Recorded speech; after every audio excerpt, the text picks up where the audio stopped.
श्री राधा कृष्णाभ्याम नमः। भगवान श्री कृष्ण की कथाओं का आश्रय लेने वाले भक्तजनों, मैं संध्या रानी महात्मा वेद व्यास जी एवं गुरुजनों की आज्ञा से श्रीमद् भागवत महापुराण के चतुर्थ स्कंद के 25वें अध्याय को आरंभ करती हूँ। अध्याय 25 पुरंजन उपाख्यान का प्रारंभ। श्री मैत्रेय जी कहते हैं, विदुर जी, इस प्रकार भगवान शंकर ने प्रचेताओं को उपदेश दिया। फिर प्रचेताओं ने शंकर जी की बड़े भक्ति भाव से पूजा की। इसके पश्चात वे उन राजकुमारों के सामने ही अंतर ध्यान हो गए। इन दिनों राजा प्राचीर बही का चित्त कर्मकांड में बहुत रम गया था। उन्हें अध्यात्म विद्या विशारद परम कृपालु नारद जी ने उपदेश दिया। उन्होंने कहा कि राजन, इन कर्मों के द्वारा तुम अपना कौन सा कल्याण करना चाहते हो? दुख के आत्यंतिक नाश और परमानंद की प्राप्ति का नाम कल्याण है, वह तो कर्मों से नहीं मिलता। राजा प्राचीर बही ने कहा, महाभाग नारद जी, मेरी बुद्धि कर्म में फंसी हुई है, इसलिए मुझे परम कल्याण का कोई पता नहीं है। आप मुझे विशुद्ध ज्ञान का उपदेश दीजिए, जिससे मैं इस कर्म बंधन से छूट जाऊं। नारद जी ने कहा, देखो राजन, तुमने यज्ञ में निर्दयता पूर्वक जिन हजारों पशुओं की बलि दी है, उन्हें आकाश में देखो।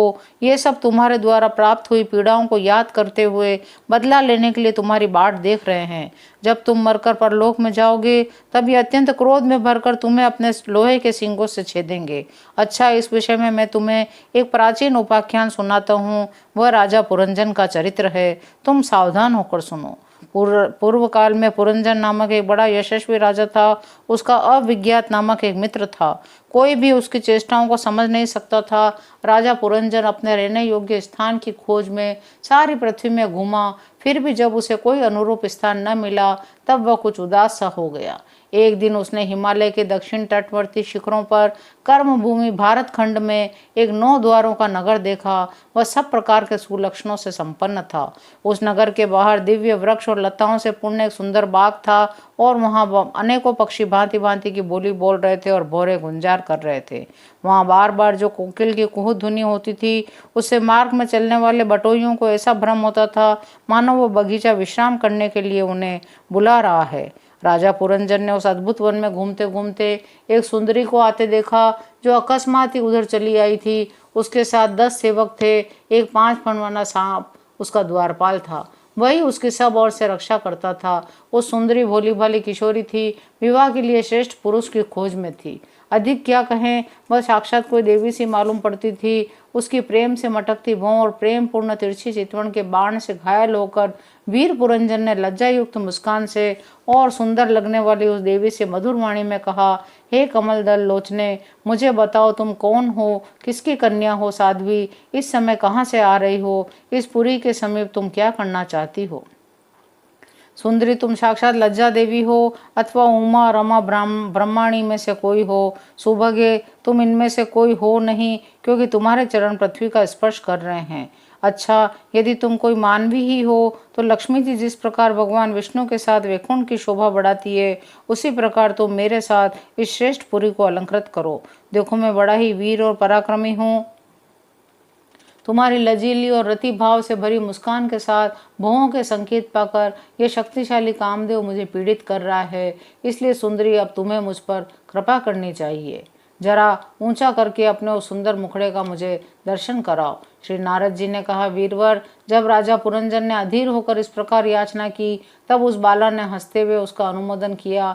वह भी राजा को देखकर मोहित हो चुकी थी और कहने लगी, नरश्रेष्ठ, हमें अपने उत्पन्न करने वाले का ठीक ठीक पता नहीं है। न हम अपने या किसी दूसरे के नाम या गोत्र को ही जानती हैं। आज हम सब इस पुरी में हैं, इसके सिवा मैं और कुछ नहीं जानती। मुझे इसका भी पता नहीं कि हमारे रहने के लिए ये पुरी किसने बनाई है। ये पुरुष मेरे सखा हैं और ये स्त्रियां मेरी सहेलियां हैं, और जिस समय मैं सो जाती हूँ, यह सर्प जागता हुआ इस पुरी की रक्षा करेगा। हे प्रभु, इस 9 द्वारों वाली पुरी में मेरे प्रस्तुत किए हुए इच्छित भोगों को भोगते हुए आप सैकड़ों वर्षों तक निवास कीजिए। भला आपको छोड़कर मैं और किसके साथ रमण करूंगी? अहो, इस लोक में गृहस्थाश्रम में ही धर्म, अर्थ, काम, संतान, सुख, मोक्ष, सुयश और स्वर्ग आदि दिव्य लोकों की प्राप्ति हो सकती है। संसार त्यागी यतिजन तो इन सब की कल्पना भी नहीं कर सकते।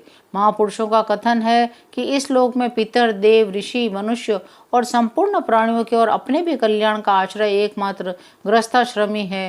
हे वीर शिरोमणे, लोक में मेरे जैसी कौन स्त्री होगी जो स्वयं प्राप्त हुए आप जैसे सुप्रसिद्ध, उदारचित और सुंदर पति को वर्ण न करेगी। श्री नारद जी ने प्राचीर बही से कहा, राजन, उन स्त्री पुरुषों ने इस प्रकार एक दूसरे की बात का समर्थन कर 100 वर्षों तक उस पुरी में रहकर आनंद भोगा।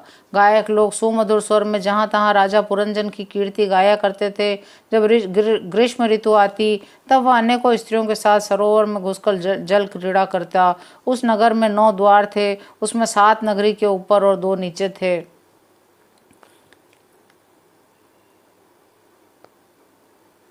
जब कभी अपने प्रधान सेवक विशुचीन के साथ वह अंतःपुर में जाता तब उसे स्त्री और पुत्रों के कारण होने वाले मोह, प्रसन्नता एवं हर्ष आदि विकारों का अनुभव होता। उसका चित्त तरह तरह के कर्मों में फंसा हुआ था और काम परवश होने के कारण वह मूढ़ रमणी के द्वारा ठगा गया था। उसकी रानी जो जो काम करती थी वही वह भी करने लगता। वह जब मद्यपान करती तब वह भी मदिरा पीता और मद से उन्मत्त हो जाता था। कभी उसकी प्रिया शोकाकुल होती तो आप भी अत्यंत दीन के समान व्याकुल हो जाता, और जब वह प्रसन्न होती तो आप भी प्रसन्न हो जाता। उसके आनंदित होने पर आप भी आनंदित हो जाता था। इस प्रकार राजा पुरंजन अपनी सुंदरी रानी पुरंजनी के द्वारा ठगा गया। सारा प्रकृति वर्ग परिकर उसको धोखा देने लगा।